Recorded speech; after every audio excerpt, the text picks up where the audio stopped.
ikiwa unakataa kuoa mwanamke ambaye ana mtoto tayari, basi hakikisha unaenda kuoa mwanamke ambaye kikombe kipo pale, au siwe bikra kabisa. Kwa sababu huyu mwanamke mwenye miaka 25 au miaka 28 ambaye unaenda kumooa, ambaye kikombe hamna, una wazo ametoa mimba ngapi? Unajua watu watufikirii hicho. Lakini pia ikitokea mwanamke ana mtoto, kwa wenzetu wa Kilimanjaro, nakumbuka kama mtoto anabaki nyumbani kwa mama na hapawi na sababu yoyote ya baba wa mtoto kuwasiliana na mama wa mtoto, kivyovyote inabidi awasiliane na bibi, unajua.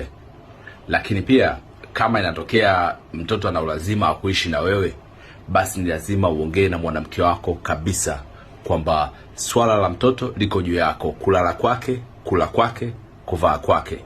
Babake akiwa na chochote cha kuzungumza kuhusu mtoto, basi akucheki wewe ambaye unamwangalia mtoto, wewe ambaye unamtunza mtoto, na sio mamake.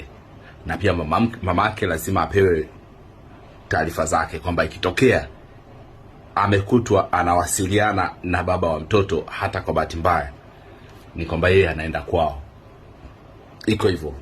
Acheneni tu na mambo sijui talaka amna sijui nini kwenye imani nyingine. Haya mambo ndio yanafanya kuna vichaa wengi sana, na wa nusu vichaa kwa wengi sana kwa sababu hayo mambo. Mwanamke kama amezingua anaachwa kama kawaida, na kama inatokea sababu ya mwanaume kuachwa mwanamke kuomba talaka, basi inaombwa kama kawaida.